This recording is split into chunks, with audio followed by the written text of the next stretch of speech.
de transformações gasosas. Tá? Então, pelo nome, a gente já sabe que a gente vai estudar agora os gases. Tá? E quando que acontece uma transformação gasosa? Tá? As transformações gasosas ocorrem quando há uma mudança numa variável do estado de um gás. E quais são as variáveis do estado? Volume, temperatura e pressão. Tá? Então, se eu alterar a temperatura de um gás, se eu alterar a pressão dele, se eu alterar o volume, se eu alterar duas dessas variáveis juntas, ou até as três juntas, ele estará sofrendo uma transformação. Tá? Sempre que eu vario uma dessas variáveis de estado, o gás sofre uma transformação. E para estudar esse conteúdo, a gente tem a equação geral dos gases, que vocês já conhecem essa equação lá da química. Tá? Vocês já estudaram na primeira série em química essas duas equações aqui.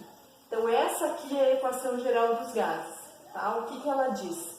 Ela diz aqui, ó, que a pressão vezes o volume de um gás tem que ser igual ao número de mols desse gás vezes uma constante vezes a temperatura dele. Tá? Então, essa temperatura aqui, ó, pressão, volume, número de mols e R, vocês podem utilizar em qualquer unidade. A temperatura, obrigatoriamente, sempre vocês vão ter que usar ela em Kelvin. Tá? Então, lembrem lá que talvez precise transformar essa temperatura, tanto nessa fórmula quanto nessa aqui, obrigatoriamente a temperatura tem que ser sempre em Kelvin. Tá? Lembram lá de Celsius para Kelvin? Ao contrário aqui, né? Se eu transformar de Celsius para Kelvin, eu tenho que somar 273 graus. Tá? Daí eu transformo o valor para Kelvin para colocar na fórmula. Mas agora pensem aqui comigo, ó. Se eu pegar esse P da fórmula e passar lá para o outro lado dividindo, vai ficar PV sobre T, né? Igual a NR. Aí, como eu estou falando de um mesmo gás, né, eu vou pegar uma certa quantidade de gás e ele vai sofrer uma transformação, mas vai continuar sendo o mesmo gás que vai estar dentro do recipiente. Então, o número de mols dele não vai mudar, e nem essa constante R, porque já diz o nome, é uma constante. Então, eu posso dizer que o PV sobre T dele é constante, tanto no início quanto no fim. Aí, a gente transforma essa fórmula para essa aqui, ó, tá? Para transformações gasosas. Então, eu posso dizer que a pressão, o volume e a temperatura do início tem que ser igual à pressão, o volume e a temperatura do final. Tá? Então, essas duas fórmulas aqui são duas fórmulas que a gente vai utilizar muito agora na parte do estudo dos gases. Tá?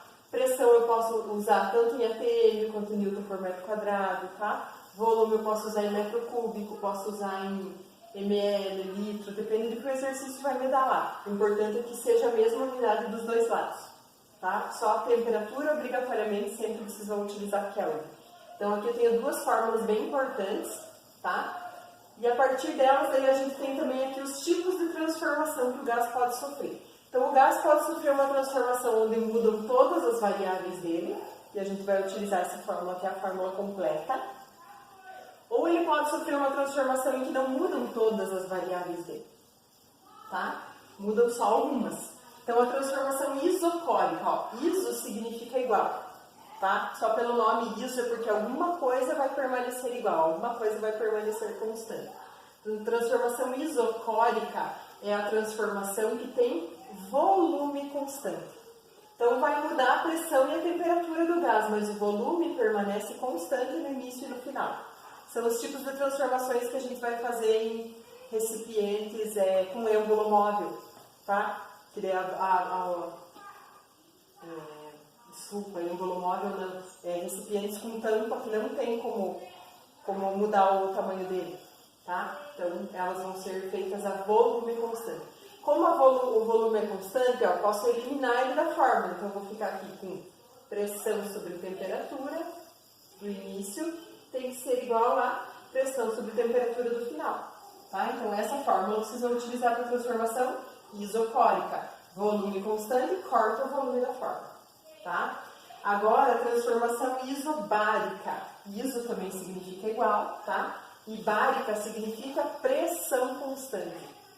Então, até o barômetro, inclusive, é um aparelho que mede pressão, né? Então, se a pressão é constante, ó, eu elimino a pressão aqui da fórmula. Vou ficar com volume sobre temperatura do início, tem que ser igual ao volume sobre temperatura do final.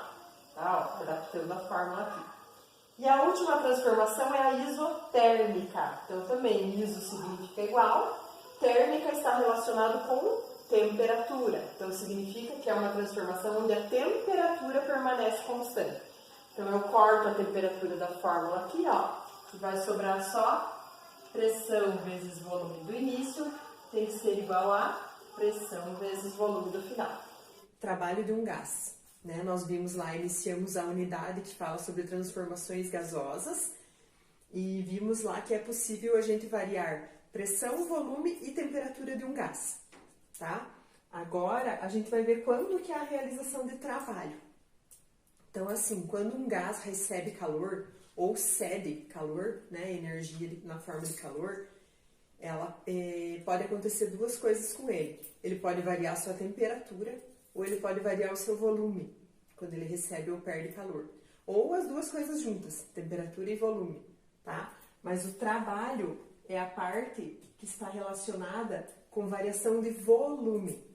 Só existe realização de trabalho numa transformação gasosa se tiver variação de volume. Então, o gás tem que expandir, aumentando o seu volume, ou comprimir, diminuindo o seu volume, tá? Se não tiver variação de volume, não tem realização de trabalho. A gente estudou lá na primeira série que para haver realização de trabalho, uma força tem que causar um deslocamento. Tem que ter ação de uma força, né, que é a força que realiza o trabalho, e tem que ocorrer deslocamento.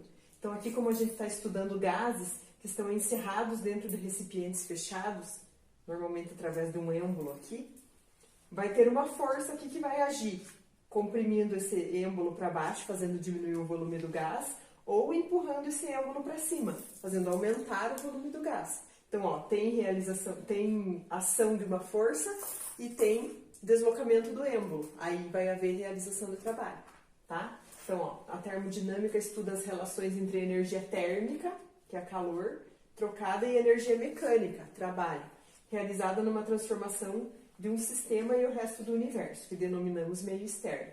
Então, o trabalho só vai ser realizado quando tiver variação de volume, tá? Aqui, ó, a situação 1 estava aqui, o gás recebeu uma força externa do meio, então ele recebeu o trabalho e o volume dele diminuiu, tá? E aqui, ó, ele exerceu uma força sobre o meio externo, então ele realizou o trabalho sobre o meio externo, o volume dele expandiu. Então, o trabalho só existe quando tem variação do volume do gás, tá? Aí agora, então, né, o que eu acabei de falar, ó. Se o volume do gás aumentar, a gente diz que o gás realizou o trabalho. E o trabalho vai ter um valor positivo, tá? Trabalho realizado é positivo. E se o gás diminuir de volume, que ele for comprimido, é porque o gás recebeu o trabalho do meio externo. Aí o trabalho vai ser negativo, tá? O valor dele vai ser negativo. A parte da gente quantificar a parte numérica. Aí aqui como que a gente calcula, né, o trabalho. Então, existem duas maneiras de calcular a realização do trabalho de um gás. Quando a pressão é constante, né, nas transformações isobáricas, que a pressão não muda, a gente vai calcular através dessa fórmula aqui, ó. Então, essa letrinha grega aqui, tal, não sei se vocês lembram da primeira série, que a gente já estudou o trabalho, né? Só que não era nas transformações gasosas, era na mecânica, né, na parte de realização de deslocamento de objetos que recebiam força. Então, aqui, ó, a letrinha tal representa o trabalho. Também pode acontecer de aparecer a letra W, tá, para representar trabalho, mas a nossa apostila trabalha com a letra tal. Então, trabalho é igual pressão vezes variação de volume. Então, essa fórmula eu só posso utilizar para situações em que a pressão seja constante. Que daí eu posso substituir o valor da pressão aqui, tá? E daí a variação de volume, né? Se estiver sendo uma expansão, vocês vão ver quanto que o volume aumentou e vão colocar aqui. E se tiver uma compressão, vocês vão ver quanto que o volume diminuiu e vão colocar o valor aqui e multiplicar, tá? Trabalho é energia, então vocês vão descobrir sempre a resposta em Joule, tá? A unidade do sistema internacional vai ser Joule. Pode acontecer de aparecer caloria também, mas sistema internacional é Joule, tá? Então, essa aqui é a fórmula para cálculo de trabalho para transformações onde a pressão é constante. Mas existem situações que a pressão não é constante, né? A pressão varia. Aí, como que vocês vão calcular o trabalho nesse caso?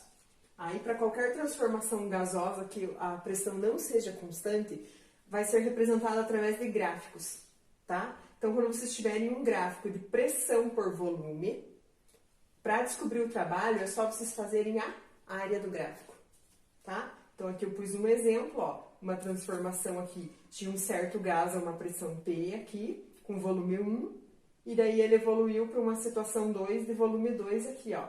É só fazer a área desse retângulo aqui, vocês vão conseguir descobrir qual que é o valor do trabalho, tá? Então, o trabalho pode ser igual à área do gráfico de pressão por volume, ou então pela fórmula pressão vezes ΔV, tá? Aqui eu pus um outro gráfico, ó, que o gás está indo de uma situação A para uma situação B.